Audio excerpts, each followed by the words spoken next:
क्या सच में नागमणि से लोग अमीर बन सकते हैं या फिर नहीं, आज हम देखेंगे इस वीडियो में। नमस्कार दोस्तों, सही संस्कार चैनल पर आप सभी का स्वागत है। अगर आप लोग नए हैं तो चैनल को सब्सक्राइब कर वीडियो को जरूर लाइक कर देना।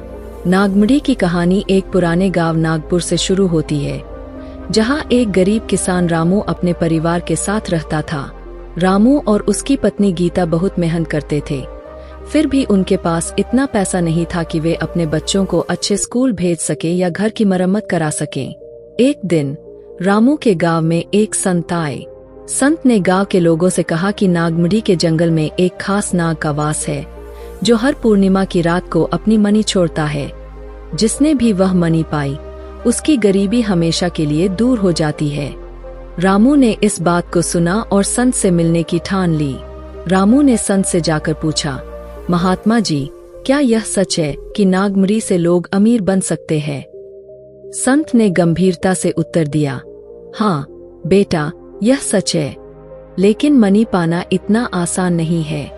उसके लिए साहस, धैर्य और सही समय की जरूरत होती है।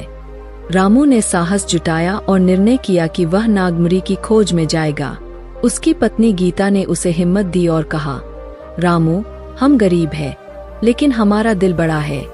अगर तुम अपनी मेहनत और साहस से मणि पा सकते हो तो हमारी जिंदगी बदल सकती है। रामू ने रात की तैयारी की और पूर्णिमा की रात जंगल की ओर चल पड़ा। जंगल बहुत घना और डरावना था, लेकिन रामू ने अपने डर को जीत लिया और आगे बढ़ता रहा। कुछ ही देर बाद उसे एक चमचमाती रोशनी दिखाई दी। रामू ने सोचा कि यह मणि की रोशनी हो सकती है। वह रोशनी की ओर बढ़ता गया और उसने देखा कि एक बड़ा नाग वहां बैठा है और उसके मुंह में एक चमकती मणि है। रामू ने हिम्मत जुटाकर नाग से कहा, नाग देवता, मैं एक गरीब किसान हूँ और मेरी पत्नी और बच्चों के लिए यह मणि बहुत महत्वपूर्ण है।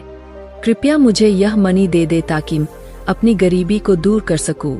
नाग ने रामू की विनम्रता और सच्चाई को समझा और कहा, तुम्हारी सच्चाई और साहस को देखकर मैं यह मणि तुम्हें दे रहा हूँ, लेकिन याद रखना, इस मणि का उपयोग केवल अच्छे कार्यों के लिए करना।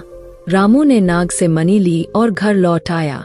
उसकी पत्नी गीता और बच्चे उसकी प्रतीक्षा कर रहे थे। रामू ने मणि दिखाते हुए कहा, हमारी किस्मत बदल गई है, अब हम अमीर हो सकते हैं। रामू ने मणि का सही उपयोग किया और अपनी मेहनत से धीरे धीरे अपनी स्थिति सुधार ली। उसने अपने बच्चों को अच्छे स्कूल में दाखिला दिलाया, अपने घर की मरम्मत कराई और गांव के अन्य गरीब लोगों की मदद की।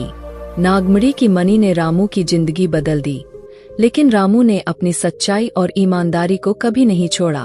उसने हमेशा यह ध्यान रखा कि उसकी मेहनत और नैतिकता ही उसकी सच्ची संपत्ति है। रामू की कहानी ने गांव के अन्य लोगों को भी प्रेरित किया और उन्होंने भी मेहनत, साहस और ईमानदारी को अपने जीवन का मूल मंत्र बना लिया।